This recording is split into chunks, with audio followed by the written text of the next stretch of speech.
नमस्कार खबरां ਦੇ ਇਸ ਬੁਲੇਟਿਨ ਦੇ ਵਿੱਚ ਤੁਹਾਡਾ ਸਵਾਗਤ ਹੈ। ਮੈਂ ਹਾਂ ਤਰਨਜੀਤ ਕੌਰ। ਪਹਿਲਾਂ ਪੇਸ਼ ਨੇ ਚੁਣਵੀਆਂ ਖਬਰਾਂ। ਪ੍ਰਧਾਨ ਮੰਤਰੀ ਨਰਿੰਦਰ ਮੋਦੀ ਵੱਲੋਂ ਮਹਾਰਾਸ਼ਟਰ ਵਿੱਚ 7,500 ਕਰੋੜ ਰੁਪਏ ਦੇ ਪ੍ਰੋਜੈਕਟ ਰਾਸ਼ਟਰ ਨੂੰ ਸਮਰਪਿਤ।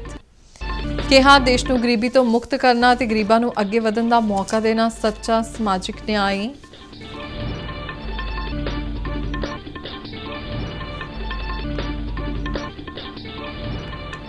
ਪ੍ਰਧਾਨ ਮੰਤਰੀ ਨਰਿੰਦਰ ਮੋਦੀ ਵੱਲੋਂ ਗੋਆ ਵਿੱਚ 37ਵੀਆਂ ਰਾਸ਼ਟਰੀ ਖੇਡਾਂ ਦਾ ਆਗਾਜ਼। ਕਿਹਾ ਇਸ ਸਾਲ ਦਾ ਖੇਡ ਬਜਟ ਬੀਤੇ 9 ਸਾਲਾਂ ਤੋਂ 3% ਵੱਧ।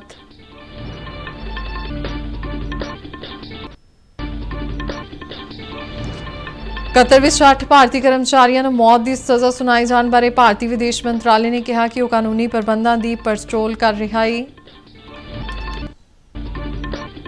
ਰੱਖਿਆ ਮੰਤਰੀ ਰਾਜਨਾਥ ਸਿੰਘ ਨੇ 2 ਰੋਜ਼ਾ ਹਵਾਈ ਸੈਨਾ ਕਮਾਂਡਰਾਂ ਦੀ ਕਾਨਫਰੰਸ ਦਾ ਕੀਤਾ ਉਦਘਾਟਨ। ਕਿਹਾ ਰੱਖਿਆ ਤਿਆਰੀਆਂ ਨੂੰ ਮਜ਼ਬੂਤ ਕਰਨ ਲਈ ਸਮੀਖਿਆ ਕਰਨ ਦੀ ਲੋੜ।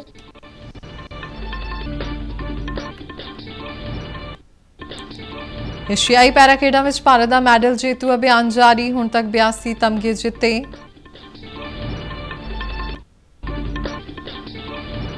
ਸੁਰਜੀਤ ਹਾਕੀ ਟੂਰਨਾਮੈਂਟ ਦੇ ਅੱਜ ਦੂਜੇ ਦਿਨ ਪੰਜਾਬ ਪੁਲਿਸ ਜਲੰਧਰ ਅਤੇ CSG ਦਿੱਲੀ ਦੀਆਂ ਟੀਮਾਂ ਲੀਗ ਦੌਰ ਵਿੱਚ ਦਾਖਲ। ਤੇ ਹੁਣ ਖਬਰਾਂ ਵਿਸਥਾਰ ਨਾਲ। ਪ੍ਰਧਾਨ ਮੰਤਰੀ ਨਰਿੰਦਰ ਮੋਦੀ ਨੇ ਅੱਜ ਆਪਣੇ ਮਹਾਰਾਸ਼ਟਰ ਦੌਰੇ ਦੌਰਾਨ 7,500 ਕਰੋੜ ਰੁਪਏ ਦੇ ਪ੍ਰੋਜੈਕਟਾਂ ਨੂੰ ਰਾਸ਼ਟਰ ਨੂੰ ਸਮਰਪਿਤ ਕੀਤਾ। ਇਸ ਦੌਰਾਨ ਇੱਕ ਜਨ ਸਮੂਹ ਨੂੰ ਸੰਬੋਧਨ ਕਰਦਿਆਂ ਉਨ੍ਹਾਂ ਕਿਹਾ ਕਿ ਦੇਸ਼ ਨੂੰ ਗਰੀਬੀ ਤੋਂ ਮੁਕਤ ਕਰਨਾ ਅਤੇ ਗਰੀਬ ਤੋਂ ਗਰੀਬ ਵਿਅਕਤੀ ਨੂੰ ਅੱਗੇ ਵਧਣ ਦਾ ਮੌਕਾ ਮਿਲੇ, ਇਹੀ ਸੱਚਾ ਸਮਾਜਿਕ ਨਿਆਂ ਹੈ। ਉਨ੍ਹਾਂ ਕਿਹਾ ਕਿ ਸਾਡੀ ਸਰਕਾਰ ਸਬਕਾ ਸਾਥ ਸਬਕਾ ਵਿਕਾਸ ਦੇ ਮੰਤਰ ਤੇ ਹੀ ਅੱਗੇ ਵਧ ਰਹੀ ਹੈ।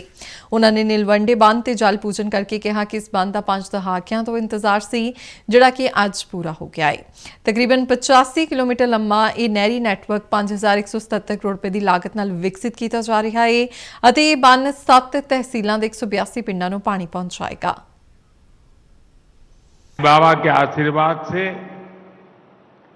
7,500 करोड़ रुपए के विकास कार्यों का भी शिलान्यास और लोकार्पण हुआ है। महाराष्ट्र को 5 दशक से जिस नीलवंडे डैम का इंतजार था, वो काम भी पूरा हुआ है।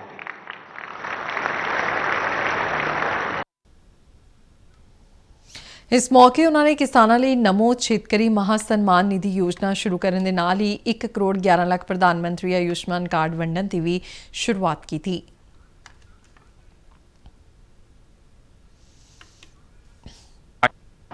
आज महाराष्ट्र में 1 करोड़ 10 लाख आयुष्मान कार्ड दिए जा रहे हैं। ऐसे सभी कार्ड धारकों को 5 लाख रुपए के मुफ्त इलाज की गारंटी है। आयुष्मान भारत योजना के तहत ਇਸ ਤੋਂ ਪਹਿਲਾਂ ਪ੍ਰਧਾਨ ਮੰਤਰੀ ਮੋਦੀ ਨੇ ਸ਼ਿਰਡੀ ਸਾਈਂ ਬਾਬਾ ਸਮਾਧੀ ਮੰਦਿਰ ਵਿੱਚ ਜਾ ਕੇ ਪੂਜਾ ਵੀ ਕੀਤੀ।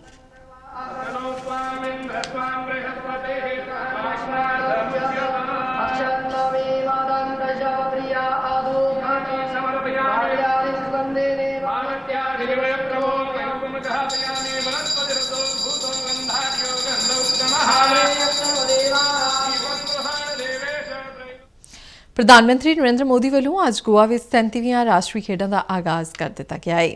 9 ਨਵੰਬਰ ਤੱਕ ਚੱਲਣ ਵਾਲੀਆਂ ਇਹ ਰਾਸ਼ਟਰੀ ਖੇਡਾਂ ਪਹਿਲੀ ਵਾਰ ਗੋਆ ਵਿੱਚ ਹੋ ਰਹੀਆਂ ਨੇ। ਇਸ ਮੌਕੇ ਉਹਨਾਂ ਨੇ ਖਿਡਾਰੀਆਂ ਨੂੰ ਵਧਾਈ ਦਿੰਦਿਆਂ ਕਿਹਾ ਕਿ ਭਾਰਤ ਦਾ ਖੇਡ ਜਗਤ ਸਫਲਤਾ ਦੀਆਂ ਨਵੀਆਂ ਉਚਾਈਆਂ ਪ੍ਰਾਪਤ ਕਰ ਰਿਹਾ ਹੈ। ਉਹਨਾਂ ਕਿਹਾ ਕਿ ਜੋ ਬੀਤੇ 70 ਸਾਲਾਂ ਵਿੱਚ ਨਹੀਂ ਹੋਇਆ, ਉਹ ਇਸ ਵਾਰ ਖਿਡਾਰੀਆਂ ਨੇ ਏਸ਼ੀਆਈ ਖੇਡਾਂ ਵਿੱਚ ਕਰਕੇ ਦਿਖਾਇਆ ਹੈ ਅਤੇ ਉਸੇ ਸਫਲਤਾ ਨੂੰ ਚੱਲ ਰਹੀਆਂ ਏਸ਼ੀਆਈ ਪੈਰਾ ਖੇਡਾਂ ਵਿੱਚ ਰਿਕਾਰਡ ਤੋੜ ਮੈਡਲ ਜਿੱਤ ਕੇ ਦੁਹਰਾਇਆ ਹੈ। ਉਹਨਾਂ ਕਿਹਾ ਕਿ ਇਹ ਸਫਲਤਾਵਾਂ ਹਰ ਖਿਡਾਰੀ ਲਈ ਬਹੁਤ ਵੱਡੀ ਪ੍ਰੇਰਨਾ ਹੈ। ਪ੍ਰਧਾਨ ਮੰਤਰੀ ਨੇ ਕਿਹਾ ਕਿ ਖੇਡਾਂ ਦੇ ਇਕੋਸਿਸਟਮ ਵਿੱਚ ਜੋ ਰੁਕਾਵਟਾਂ ਸਨ, ਉਹਨਾਂ ਨੂੰ ਉਹਨਾਂ ਦੀ ਸਰਕਾਰ ਨੇ ਇੱਕ ਕਰਕੇ ਦੂਰ ਕਰਨ ਦੇ ਯਤਨ ਸ਼ੁਰੂ ਕਰ ਦਿੱਤੇ ਨੇ ਤੇ ਇਸ ਦੇ ਚੰਗੇ ਨਤੀਜੇ ਵੀ ਅਸੀਂ ਦੇਖ ਰਹੇ ਹਾਂ। ਉਹਨਾਂ ਕਿਹਾ ਕਿ ਪਹਿਲੀਆਂ ਸਰਕਾਰਾਂ ਵੱਲੋਂ ਖੇਡ ਬਜਟ ਨੂੰ ਲੈ ਕੇ ਜ਼ਿਆਦਾ ਕੁਝ ਨਹੀਂ ਕੀਤਾ ਜਾਂਦਾ ਸੀ, ਸਾਡੀ ਸਰਕਾਰ ਨੇ ਆ ਕੇ ਇਸ ਬਜਟ ਨੂੰ ਵਧਾਇਆ ਹੈ। ਪ੍ਰਧਾਨ ਮੰਤਰੀ ਨੇ ਕਿਹਾ ਕਿ ਇਸ ਵਾਰ ਦਾ ਖੇਡ ਬਜਟ ਬੀਤੇ 9 ਸਾਲਾਂ ਤੋਂ 3% ਵੱਧ ਹੈ। ਇਸ ਮੌਕੇ ਤੇ ਕੇਂਦਰੀ ਸੂਚਨਾ ਤੇ ਪ੍ਰਸਾਰਣ ਅਤੇ ਖੇਡ ਮੰਤਰੀ ਅਨੁਰਾਗ ਸਿੰਘ ਠਾਕੁਰ ਅਤੇ ਗੋਆ ਦੇ ਰਾਜਪਾਲ ਅਤੇ ਮੁੱਖ ਮੰਤਰੀ ਵੀ ਮੌਜੂਦ ਸਨ। ये राष्ट्रीय खेल ऐसे समय में हो रहे हैं जब भारत का खेल जगत एक के बाद एक सफलता की नई ऊंचाई प्राप्त कर रहा है। 70 सालों में जो ना हुआ वो इस बार हमने एशियाई खेलों में होते हुए देखा है।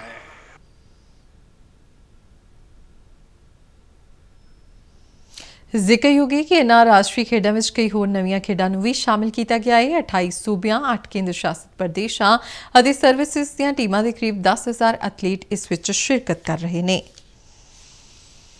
ਕੇਂਦਰੀ ਸਹਿਕਾਰਤਾ ਮੰਤਰੀ ਅਮਿਤ ਸ਼ਾਹ ਨੇ ਪੇਂਡੂ ਅਰਥਚਾਰੇ ਦੀ ਮਜ਼ਬੂਤੀ ਲਈ ਰਵਾਇਤੀ ਬੀਜਾਂ ਦੇ ਉਤਪਾਦਨ ਨੂੰ ਵਧਾਏ ਜਾਣ ਦੀ ਲੋੜ ਤੇ ਜ਼ੋਰ ਦਿੱਤਾ ਹੈ।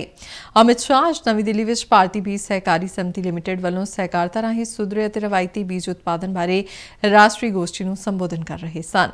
ਉਨ੍ਹਾਂ ਨੇ ਭਾਰਤੀ ਬੀਜਾਂ ਦੀ ਬਰਾਮਦ ਵਿੱਚ ਵਾਧਾ ਕਰਨ ਦੀ ਲੋੜ ਤੇ ਵੀ ਜ਼ੋਰ ਦਿੱਤਾ। ਸ਼ਾਹ ਨੇ ਕਿਹਾ ਕਿ ਮੌਜੂਦਾ ਸਮੇਂ ਵਿੱਚ ਭਾਰਤੀ ਬੀਜਾਂ ਦੀ ਬਰਾਮਦ 1% ਤੋਂ ਵੀ ਘੱਟ ਹੈ।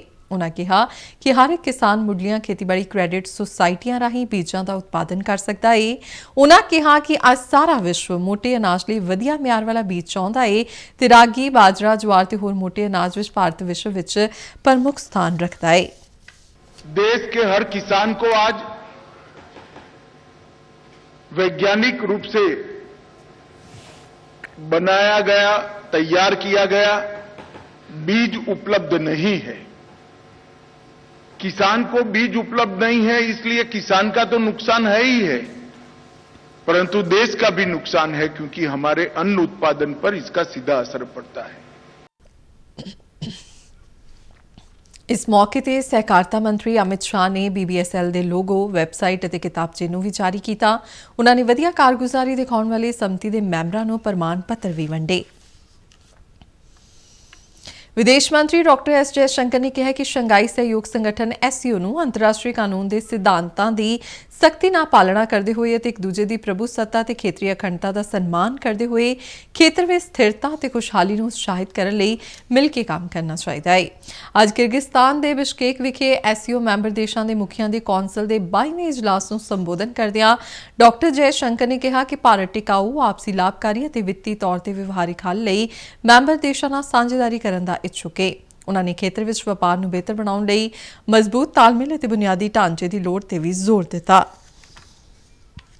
Today, when the world is facing challenges of a looming economic recession, broken supply chains, food and energy insecurity, this calls for closer cooperation within the SCO. In this context, the centrality of the interests of Central Asian states plays a key role. India is keen to partner with member states. Qatar ਵਿੱਚ ਅੱਜ ਅਲ ਦਹਰਾ company ਦੇ 8 ਭਾਰਤੀ ਕਰਮਚਾਰੀਆਂ ਦੇ ਮਾਮਲੇ ਵਿੱਚ ਉੱਥੋਂ ਦੀ ਅਦਾਲਤ ਵੱਲੋਂ ਉਨ੍ਹਾਂ ਨੂੰ ਮੌਤ ਦੀ ਸਜ਼ਾ ਸੁਣਾਏ ਜਾਣ ਬਾਰੇ ਫੈਸਲੇ ਤੇ ਭਾਰਤੀ ਵਿਦੇਸ਼ ਮੰਤਰਾਲਾ ਨੇ ਕਿਹਾ ਹੈ ਕਿ ਉਹ ਅਦਾਲਤ ਦੇ ਇਸ ਫੈਸਲੇ ਤੋਂ ਡੂੰਘੇ ਸਦਮੇ ਵਿੱਚ ਨੇ ਅਤੇ ਵਿਸਥਾਰਿਤ ਫੈਸਲੇ ਦੀ ਉਡੀਕ ਕਰ ਰਹੇ ਨੇ। ਮੰਤਰਾਲੇ ਨੇ ਕਿਹਾ ਹੈ ਕਿ ਉਹ ਪਰਿਵਾਰਕ ਮੈਂਬਰਾਂ ਤੇ ਕਾਨੂੰਨੀ ਟੀਮ ਦੇ ਸੰਪਰਕ ਵਿੱਚ ਨੇ ਅਤੇ ਸਾਰੇ ਕਾਨੂੰਨੀ ਪ੍ਰਬੰਧਾਂ ਦੀ ਪੜਚੋਲ ਕਰ ਰਹੇ ਨੇ। ਆਪਣੇ ਇੱਕ ਬਿਆਨ ਵਿੱਚ ਵਿਦੇਸ਼ ਮੰਤਰਾਲੇ ਨੇ ਕਿਹਾ ਹੈ ਕਿ ਉਹ ਇਸ ਕੇਸ ਨੂੰ ਬਹੁਤ ਮਹੱਤਵ ਦਿੰਦੇ ਨੇ ਅਤੇ ਸਾਰੀ ਕਾਨੂੰਨੀ ਸਹਾਇਤਾ ਪ੍ਰਦਾਨ ਕਰਨਾ ਜਾਰੀ ਰੱਖਣਗੇ। ਉਨ੍ਹਾਂ ਨੇ ਕਿਹਾ ਹੈ ਉਹ ਇਸ ਫੈਸਲੇ ਨੂੰ ਕਤਰ ਦੇ ਅਧਿਕਾਰੀਆਂ ਕੋਲ ਵੀ ਉਠਾਉਣਗੇ। ਮੰਤਰਾਲੇ ਨੇ ਕਿਹਾ ਹੈ ਕਿ ਇਸ ਕੇਸ ਦੀ ਕਾਰਵਾਈ ਦੇ ਗੁਪਤ ਸੁਭਾਅ ਦੇ ਕਾਰਨ ਇਸ ਮੌਕੇ ਤੇ ਕੋਈ ਹੋਰ ਟਿੱਪਣੀ ਕਰਨਾ ਉਚਿਤ ਨਹੀਂ ਹੋਵੇਗਾ। ਰੱਖਿਆ ਮੰਤਰੀ ਰਾਜਨਾਥ ਸਿੰਘ ਨੇ ਅੱਜ ਨਵੀਂ ਦਿੱਲੀ ਵਿੱਚ 2 ਰੋਜ਼ਾ ਹਵਾਈ ਸੈਨਾ ਕਮਾਂਡਰਾਂ ਦੀ ਕਾਨਫਰੰਸ ਦਾ ਉਦਘਾਟਨ ਕੀਤਾ। ਇਸ ਦੌਰਾਨ ਹਵਾਈ ਸੈਨਾ ਦੇ ਮੁਖੀ air chief marshal VR Chaudhary ਨੇ ਭਾਰਤੀ ਹਵਾਈ ਸੈਨਾ ਦੀ ਸੰਚਾਲਨ ਤਿਆਰੀ ਬਾਰੇ ਜਾਣਕਾਰੀ ਦਿੱਤੀ। ਆਪਣੇ ਸੰਬੋਧਨ ਵਿੱਚ ਰੱਖਿਆ ਮੰਤਰੀ ਨੇ ਇਹਨਾਂ ਤਿਆਰੀਆਂ ਨੂੰ ਵਧਾਉਣ ਦੀ ਜ਼ਰੂਰਤ ਤੇ ਜ਼ੋਰ ਦਿੱਤਾ ਅਤੇ ਤਿੰਨੋਂ ਸੈਨਾਵਾਂ ਵੱਲੋਂ ਸੰਯੁਕਤ ਯੋਜਨਾਬੰਦੀ ਅਤੇ ਸੰਚਾਲਨ ਨੂੰ ਲਾਗੂ ਕਰਨ ਦੇ ਮਹੱਤਵ ਨੂੰ ਉਜਾਗਰ ਕੀਤਾ। ਰੱਖਿਆ ਮੰਤਰੀ ਨੇ ਸੰਕੇਤ ਦਿੱਤਾ ਕਿ ਹਵਾਈ ਯੁੱਧ ਦੇ ਖੇਤਰ ਵਿੱਚ ਨਵੇਂ ਰੁਝਾਨ ਉੱਭਰ ਕੇ ਸਾਹਮਣੇ ਆਏ ਨੇ ਅਤੇ ਰੱਖਿਆ ਤਿਆਰੀਆਂ ਨੂੰ ਮਜ਼ਬੂਤ ਕਰਨ ਲਈ ਇਹਨਾਂ ਦੀ ਸਮੀਖਿਆ ਕਰਨ ਅਤੇ ਉਹਨਾਂ ਤੋਂ ਸਿੱਖਣ ਦੀ ਲੋੜ ਹੈ। ਉਨ੍ਹਾਂ ਕਿਹਾ ਕਿ ਵਿਸ਼ਵ ਸੁਰੱਖਿਆ ਸੰਬੰਧੀ ਨਵੀਆਂ ਚੁਣੌਤੀਆਂ ਪੈਦਾ ਹੋ ਰਹੀਆਂ ਨੇ ਅਤੇ ਸਾਨੂੰ ਉਹਨਾਂ ਨਾਲ ਨਜਿੱਠਣ ਲਈ ਹਮੇਸ਼ਾ ਤਿਆਰ ਰਹਿਣਾ ਚਾਹੀਦਾ ਹੈ। ਇਸ ਮੌਕੇ ਰਾਜਨਾਥ ਸਿੰਘ ਨੇ ਭਾਰਤੀ ਹਵਾਈ ਸੈਨਾ ਵੱਲੋਂ ਹਿਮਾਚਲ ਪ੍ਰਦੇਸ਼, ਸਿੱਕਮ ਅਤੇ ਹੋਰ ਹੜ੍ਹ ਪ੍ਰਭਾਵਿਤ ਖੇਤਰਾਂ ਵਿੱਚ ਕੀਤੇ ਗਏ ਮਿਸਾਲੀ ਕੰਮਾਂ ਦੀ ਸ਼ਲਾਘਾ ਕੀਤੀ। ਭਾਰਤੀ ਚੋਣ ਕਮਿਸ਼ਨ ਨੇ ਅੱਜ ਬਾਲੀਵੁੱਡ ਦੇ ਅਭਿਨੇਤਾ ਰਾਜਕੁਮਾਰ ਰਾਓ ਨੂੰ ਆਪਣਾ ਰਾਸ਼ਟਰੀ ਆਈਕਨ ਨਿਯੁਕਤ ਕੀਤਾ ਹੈ। ਅਭਿਨੇਤਾ ਨੇ ਅੱਜ ਵੋਟਰ ਸਿੱਖਿਆ ਤੇ ਮਤਦਾਨ ਨੂੰ ਉਤਸ਼ਾਹਿਤ ਕਰਨ ਲਈ ਚੋਣ ਕਮਿਸ਼ਨ ਨਾਲ ਇੱਕ ਸਮਝੌਤੇ ਤੇ ਦਸਤਖਤ ਕੀਤੇ। ਰਾਜਕੁਮਾਰ ਰਾਓ ਨੇ ਕਿਹਾ ਕਿ ਲੋਕਤੰਤਰ ਦੀ ਮਜ਼ਬੂਤੀ ਲਈ ਲੋਕਾਂ ਤੇ ਖਾਸ ਕਰ ਨੌਜਵਾਨਾਂ ਦਾ ਮਤਦਾਨ ਵਿੱਚ ਹਿੱਸਾ ਲੈਣਾ ਬਹੁਤ ਲਾਜ਼ਮੀ ਹੈ। ਉਹਨਾਂ ਦਾ ਚੋਣ ਕਮਿਸ਼ਨ ਨਾਲ 3 ਸਾਲ ਲਈ ਇਹ ਸਮਝੌਤਾ ਹੋਇਆ ਹੈ। I want to urge and request all of you, please spread the message across that we have to make sure that we go and vote, because it's the biggest power you have in a democracy as the citizen of our country. You know, there's no point complaining later, this is not happening, that is not happening, if you don't exercise your vote, because the power is in your hands. ਜ਼ਿਕਰਯੋਗ ਹੈ ਕਿ ਭਾਰਤੀ ਚੋਣ commission ਨੇ ਇਸੇ ਸਾਲ ਅਗਸਤ ਮਹੀਨੇ ਵਿੱਚ cricketer Sachin Tendulkar ਨੂੰ ਵੀ ਆਪਣਾ ਰਾਸ਼ਟਰੀ ਆਈਕਨ ਨਿਯੁਕਤ ਕੀਤਾ ਸੀ। ਇਸ ਤੋਂ ਲੱਗਦਾ ਹੈ ਕਿ ਭਾਰਤੀ ਚੋਣ ਕਮਿਸ਼ਨ ਮਤਦਾਨ ਲਈ ਯੁਵਕਾਂ ਵੱਲ ਵਿਸ਼ੇਸ਼ ਧਿਆਨ ਦੇ ਰਿਹਾ ਹੈ। ਮਹਾਰਿਸ਼ੀ ਭਗਵਾਨ ਵਾਲਮੀਕ ਜੀ ਦੇ ਪ੍ਰਕਾਸ਼ ਪੁਰਬ ਦੇ ਸੰਬੰਧ ਵਿੱਚ ਕੱਲ੍ਹ ਭਗਵਾਨ ਵਾਲਮੀਕ ਜੀ ਉਤਸਵ ਕਮੇਟੀ ਜਲੰਧਰ ਵੱਲੋਂ ਸ਼ਹਿਰ ਵਿੱਚ ਸ਼ੋਭਾ ਯਾਤਰਾ ਆਯੋਜਿਤ ਕੀਤੀ ਜਾ ਰਹੀ ਹੈ। ਇਸ ਯਾਤਰਾ ਦੇ ਮੱਦੇਨਜ਼ਰ ਲੋਕਾਂ ਦੀਆਂ ਭਾਵਨਾਵਾਂ ਨੂੰ ਸਮਝਦੇ ਹੋਏ ਡਿਪਟੀ ਕਮਿਸ਼ਨਰ ਵਿਸ਼ੇਸ਼ ਸਾਰੰਗਲ ਵੱਲੋਂ ਜਲੰਧਰ ਨਗਰ ਨਿਗਮ ਦੀ ਹੱਦ ਅੰਦਰ ਆਉਂਦੇ ਸਾਰੇ ਸਰਕਾਰੀ ਸਕੂਲਾਂ, ਕਾਲਜਾਂ ਤੇ ਨਿੱਜੀ ਵਿਦਿਅਕ ਅਦਾਰਿਆਂ ਵਿੱਚ ਪੂਰੇ ਦਿਨ ਦੀ ਛੁੱਟੀ ਦਾ ਹੁਕਮ ਦਿੱਤਾ ਗਿਆ ਹੈ। ਕੇਂਦਰ ਸਰਕਾਰ ਵੱਲੋਂ 2023-24 ਲਈ ਫਾਸਫੇਟਿਕ ਅਤੇ ਪੌਸ਼ਟਿਕ ਖਾਦਾਂ ਤੇ ਪੌਸ਼ਟਿਕ ਤੱਤ ਆਧਾਰਿਤ ਖਾਦ ਸਬਸਿਡੀ ਦਰਾਂ ਨੂੰ ਮਨਜ਼ੂਰੀ ਦੇ ਦਿੱਤੀ ਗਈ ਹੈ। ਇਹ ਇਸ ਮਹੀਨੇ ਦੀ 1 ਤਰੀਕ ਤੋਂ ਅਗਲੇ ਸਾਲ 31 ਮਾਰਚ ਤੱਕ ਲਾਗੂ ਰਹੇਗੀ। ਇਸ ਐਲਾਨ ਤੋਂ ਬਾਅਦ ਕਿਸਾਨਾਂ ਨੂੰ ਕੁੱਲ 22,303 ਕਰੋੜ ਰੁਪਏ ਦੀ ਸਬਸਿਡੀ ਦਾ ਫਾਇਦਾ ਮਿਲਣ ਦੀ ਉਮੀਦ ਹੈ। ਪੰਜਾਬ ਦੇ ਕਿਸਾਨਾਂ ਨੇ ਇਸ ਫੈਸਲੇ ਦਾ ਸਵਾਗਤ ਕੀਤਾ ਹੈ। ਭਾਰਤ ਦੀ ਮੋਦੀ ਸਰਕਾਰ ਦਾ ਬਹੁਤ-ਬਹੁਤ ਧੰਨਵਾਦ ਕਰਦਾ, ਜਿਨ੍ਹਾਂ ਨੇ ਕਿ ਪੌਸ਼ਟਿਕ ਤੱਤਾਂ ਦੇ ਆਧਾਰਿਤ ਖਾਦਾਂ ਦੀ ਜਿਹੜੀ ਸਬਸਿਡੀ ਕਿਸਾਨਾਂ ਨੂੰ ਦਿੱਤੀ ਆ, ਇਹ ਕਿਸਾਨਾਂ ਦੇ ਲਈ ਬਹੁਤ ਲਾਭਦਾਇਕ ਹੈ। ਔਰ ਮੈਂ ਕਿਸਾਨਾਂ ਨੂੰ ਬੇਨਤੀ ਕਰਦਾ ਕਿ ਇਸ ਦਾ ਵੱਧ ਤੋਂ ਵੱਧ ਲਾਭ ਲਓ ਤੇ ਆਪਣੀ ਖੇਤੀ ਆ ਉਹਨੂੰ ਨਿਰੰਤਰ ਜਾਰੀ ਰੱਖੋ ਤੇ ਸੈਂਟਰ ਸਰਕਾਰ ਦੀਆਂ ਸਕੀਮਾਂ ਦਾ ਲਾਭ ਲਓ। ਆਪਣੇ ਜੋ ਮੋਦੀ ਸਰਕਾਰ ਨੇ ਸਾਨੂੰ ਸਬਸਿਡੀ ਦਿੱਤੀ ਅਗਲੇ ਸਾਲ ਲਈ ਖਾਦਾਂ ਦੀ, ਉਹਨਾਂ ਲਈ ਮੈਂ ਧੰਨਵਾਦ ਬਹੁਤ ਕਰਦਾ ਹਾਂ। ਭਾਰਤ ਨੇ ਏਸ਼ੀਆਈ ਪੈਰਾ ਖੇਡਾਂ ਦੇ ਇਤਿਹਾਸ ਵਿੱਚ ਹੁਣ ਤੱਕ ਦਾ ਸਰਵੋਤਮ ਪ੍ਰਦਰਸ਼ਨ ਕਰਦਿਆਂ 82 ਤਮਗੇ ਜਿੱਤ ਲਏ ਨੇ। ਇਹਨਾਂ ਵਿੱਚ 18 ਸੋਨੇ ਦੇ, 23 ਚਾਂਦੀ ਦੇ ਅਤੇ 41 ਕਾਂਸੇ ਦੇ ਤਮਗੇ ਸ਼ਾਮਲ ਨੇ। ਭਾਰਤ ਨੇ ਆਪਣੇ 2018 ਵਿੱਚ ਏਸ਼ੀਆਈ ਪੈਰਾ ਖੇਡਾਂ ਦੇ ਰਿਕਾਰਡ ਨੂੰ ਤੋੜ ਦਿੱਤਾ ਹੈ, ਜਿਸ ਵਿੱਚ ਉਸਨੇ 72 ਤਮਗੇ ਜਿੱਤੇ ਸਨ। ਭਾਰਤ ਦੇ ਨਰਾਇਣ ਠਾਕੁਰ ਨੇ 100 ਮੀਟਰ T35 ਦੌੜ ਵਿੱਚ ਕਾਂਸੇ ਦਾ ਤਮਗਾ ਜਿੱਤਿਆ। ਇਹਨਾਂ ਖੇਡਾਂ ਵਿੱਚ ਨਰਾਇਣ ਦਾ ਇਹ ਦੂਜਾ ਤਮਗਾ ਹੈ। ਉਧਰ ਪੁਰਸ਼ਾਂ ਦੇ 100 ਮੀਟਰ T37 ਦੌੜ ਵਿੱਚ ਭਾਰਤ ਦੇ ਸ਼੍ਰੇयांश ਤ੍ਰਿਵੇਦੀ ਨੇ ਕਾਂਸੇ ਦਾ ਤਮਗਾ ਜਿੱਤਿਆ ਹੈ। ਤ੍ਰਿਵੇਦੀ ਦਾ ਵੀ ਇਹਨਾਂ ਖੇਡਾਂ ਵਿੱਚ ਇਹ ਦੂਜਾ ਤਮਗਾ ਹੈ। ਐਥਲੈਟਿਕਸ ਵਿੱਚ ਵੀ ਭਾਰਤੀ ਖਿਡਾਰੀਆਂ ਦਾ ਤਮਗੇ ਜਿੱਤਣ ਦਾ ਸਿਲਸਿਲਾ ਜਾਰੀ ਹੈ।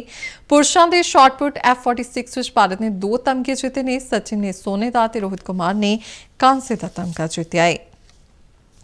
40ਵੇਂ Indian Oil Servo Surjit hockey tournament ਦੇ ਅੱਜ ਦੂਜੇ ਦਿਨ ਪੰਜਾਬ ਪੁਲਿਸ ਜਲੰਧਰ ਅਤੇ CAG ਦਿੱਲੀ ਦੀਆਂ ਟੀਮ ਲੀਗ ਦੌਰ ਵਿੱਚ ਦਾਖਲ ਹੋ ਗਈਆਂ ਨੇ।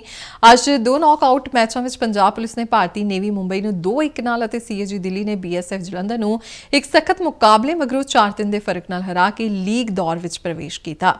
ਜਲੰਧਰ ਦੇ ਓਲੰਪੀਅਨ ਸੁਰਜੀਤ ਹਾਕੀ ਸਟੇਡੀਅਮ ਵਿਖੇ ਜਾਰੀ ਇਸ ਟੂਰਨਾਮੈਂਟ ਵਿੱਚ ਕੱਲ੍ਹ ਸ਼ਾਮ ਆਰਮੀ 11 ਦਿੱਲੀ ਦਾ ਮੁਕਾਬਲਾ ਪੰਜਾਬ ਪੁਲਿਸ ਜਲੰਧਰ ਨਾਲ ਅਤੇ ਇੰਡੀਅਨ ਆਇਲ ਮੁੰਬਈ ਦਾ ਮੁਕਾਬਲਾ CAG ਦਿੱਲੀ ਨਾਲ ਹੋਵੇਗਾ।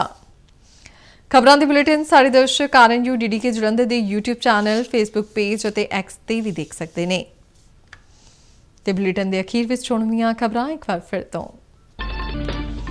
ਪ੍ਰਧਾਨ ਮੰਤਰੀ ਨਰਿੰਦਰ ਮੋਦੀ ਵੱਲੋਂ ਮਹਾਰਾਸ਼ਟਰ ਵਿੱਚ 7,500 ਕਰੋੜ ਰੁਪਏ ਦੇ ਪ੍ਰੋਜੈਕਟ ਰਾਸ਼ਟਰ ਨੂੰ ਸਮਰਪਿਤ। ਕਿਹਾ ਦੇਸ਼ ਨੂੰ ਗਰੀਬੀ ਤੋਂ ਮੁਕਤ ਕਰਨਾ ਤੇ ਗਰੀਬਾਂ ਨੂੰ ਅੱਗੇ ਵਧਣ ਦਾ ਮੌਕਾ ਦੇਣਾ ਸੱਚਾ ਸਮਾਜਿਕ ਨਿਆਂ।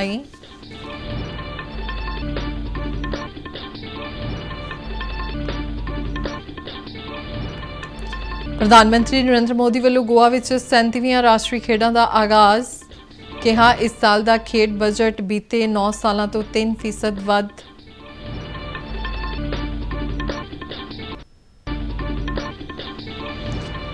ਕਤਰ ਵਿੱਚ 8 ਭਾਰਤੀ ਕਰਮਚਾਰੀਆਂ ਨੂੰ ਮੌਤ ਦੀ ਸਜ਼ਾ ਸੁਣਾਏ ਜਾਣ ਬਾਰੇ ਭਾਰਤੀ ਵਿਦੇਸ਼ ਮੰਤਰਾਲੇ ਨੇ ਕਿਹਾ ਕਿ ਉਹ ਕਾਨੂੰਨੀ ਪ੍ਰਬੰਧਾਂ ਦੀ ਪੜਚੋਲ ਕਰ ਰਿਹਾ ਹੈ।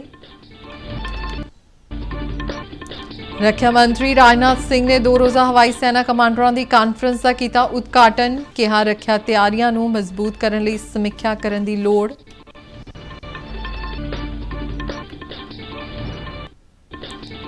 ਏਸ਼ੀਆਈ ਪੈਰਾ ਖੇਡਾਂ ਵਿੱਚ ਭਾਰਤ ਦਾ ਮੈਡਲ ਜੇਤੂ ਅਭਿਆਨ ਜਾਰੀ, ਹੁਣ ਤੱਕ 82 ਤਮਗੇ ਜਿੱਤੇ।